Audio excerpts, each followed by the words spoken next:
warahmatullahi wabarakatuh. Saya Gita Apriliana Yusmia Putri. Untuk kali ini saya akan menjelaskan tentang isu kontemporer. Isu secara umum merupakan suatu fenomena atau kejadian yang diartikan sebagai masalah.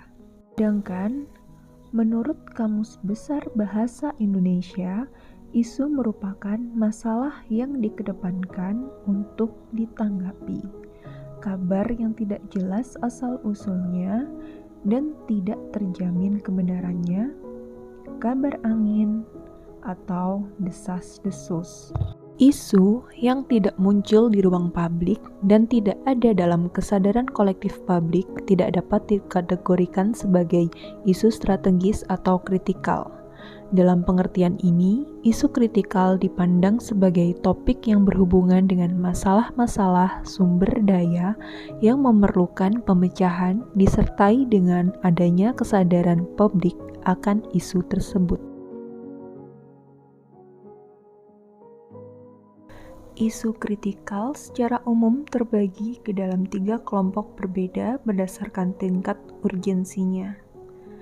Yang pertama adalah isu saat ini atau current issue. Isu saat ini atau current issue merupakan kelompok isu yang mendapatkan perhatian dan sorotan publik secara luas dan memerlukan penanganan sesegera mungkin dari pengambilan keputusan. Yang kedua adalah isu berkembang atau emerging issue. Isu berkembang atau emerging issue merupakan isu yang perlahan-lahan masuk dan menyebar di ruang publik, dan publik mulai menyadari adanya isu tersebut. Yang ketiga adalah isu potensial. Isu potensial adalah kelompok isu yang belum nampak di ruang publik, namun dapat terindikasi dari beberapa instrumen sosial, penelitian, ilmiah, analisis intelijen, dan lain sebagainya yang mengidentifikasi adanya kemungkinan merebak isu yang dimaksud di masa depan.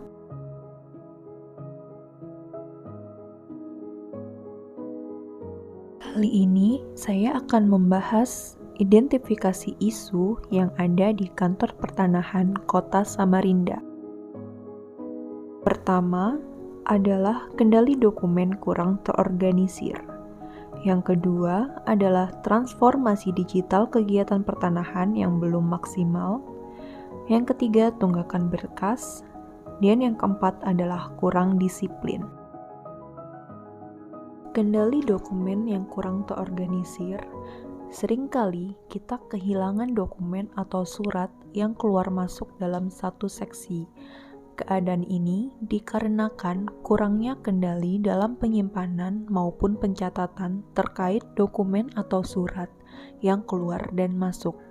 Terlebih, jika individu yang menyerahkan ataupun menerima berkas maupun dokumen kurang bertanggung jawab, sehingga seringkali terselip, lupa meletakkan di mana, dan berujung saling menyalahkan jika sedang membutuhkan dokumen atau surat yang dimaksud. Transformasi digital kegiatan pertanahan yang belum maksimal. Transformasi digital di kantor pertanahan dimulai dengan pelayanan yang berbasis aplikasi, namun belum maksimal dalam pelaksanaannya. Masih banyak masyarakat yang belum mengetahui tentang aplikasi yang telah dibuat oleh BPN untuk memudahkan pelayanan dan prosedur pendaftaran yang dapat diakses di mana saja tanpa harus datang secara langsung ke kantor pertanahan. Tunggakan berkas. Tunggakan berkas merupakan masalah yang sedang dihadapi kantor pertanahan. Dibutuhkan usaha, komitmen, dan kerja keras dalam menyelesaikan tunggakan. Tunggakan seringkali terjadi dikarenakan berbagai faktor, di antaranya yaitu pemetaan yang tumpang tindih namun tidak segera dikoordinasikan penyelesaiannya, adanya indikasi sengketa namun tidak segera dikoordinasikan dengan seksi yang berkaitan untuk menyelesaikan, asal-usul dari permohonan yang kurang lengkap dan tidak segera dipenuhi oleh pemohon, kontak dari pemohon yang sudah tidak dapat dihubungi, sehingga ketika akan mengkonfirmasi mengenai kekurangan maupun kelengkapan berkas jadi terhambat, dan lain sebagainya.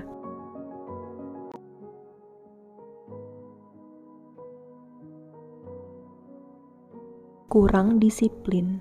Kurang disiplin di sini yang menjadi pengamatan saya adalah disiplin dalam hal bekerja dan menjaga lingkungan kantor. Terlambatnya datang ke kantor, menggunakan waktu istirahat siang terlalu lama, membuang putung rokok tidak pada tempatnya, dan sebagainya.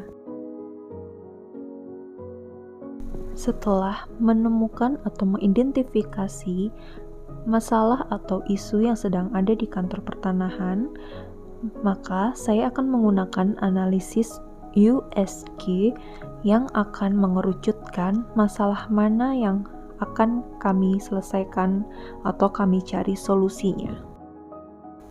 Dengan menggunakan analisis USG, kita dapat menilai tiap-tiap isu dengan beberapa indikator.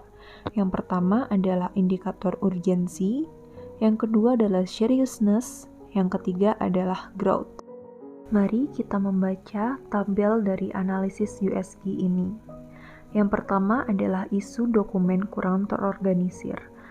Pada indikator urgensi, dia mendapatkan nilai 5. Pada indikator seriousness, ia mendapatkan nilai 4. Dan pada indikator growth, nilainya adalah 5.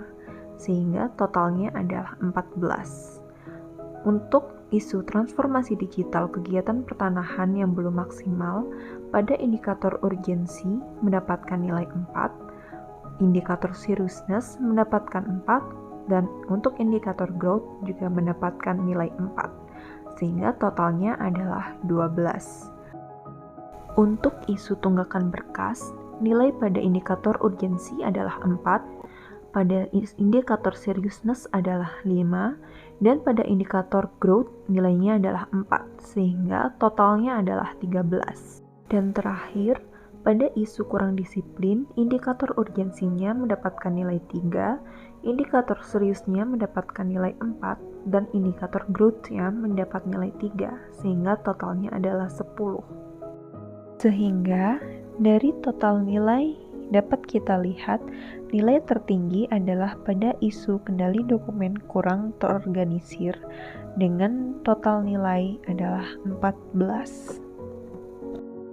Selanjutnya, kita akan menggunakan fishbone diagram untuk menganalisis akar-akar permasalahan yang dapat mengakibatkan isu tersebut. Yang pertama adalah indikator surrounding, di mana akarnya adalah tidak ada penanggung jawab. Selanjutnya, ada indikator skill, akarnya adalah tidak ada kendali dan lupa meletakkan dokumen. Pada indikator sistem, akarnya adalah tidak ada pencatatan, dan pada indikator supplier, akarnya adalah tidak adanya pengarsipan. Sehingga dari garis tengah diagram fishbone ini dapat ditarik kesimpulan mengakibatkan dokumen sering hilang. Sehingga dapat ditarik kesimpulan penyebab utamanya adalah tidak adanya pencatatan dan tidak ada pengarsipan. Dampak yang terjadi jika tidak segera diselesaikan. Yang pertama adalah banyaknya dokumen yang hilang, dan yang kedua adalah dokumen tidak terorganisir.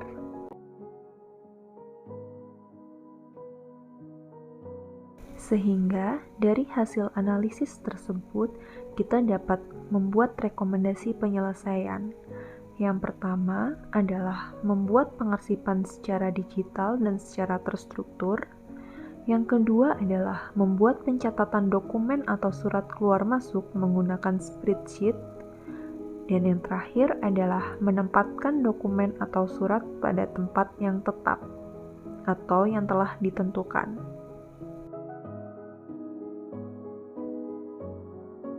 Demikianlah presentasi analisis isu kontemporer yang merupakan tugas kedua dari individu Latsar gelombang 3 Angkatan 5, Kelompok 2. Saya, Gita Apriliana Nisnya Putri, mengucapkan terima kasih. Jika ada kekurangan, sejatinya manusia tak luput dari kekurangan. Jika apa yang saya jelaskan memiliki pengaruh baik, semua karena Allah semata. Wassalamualaikum warahmatullahi wabarakatuh.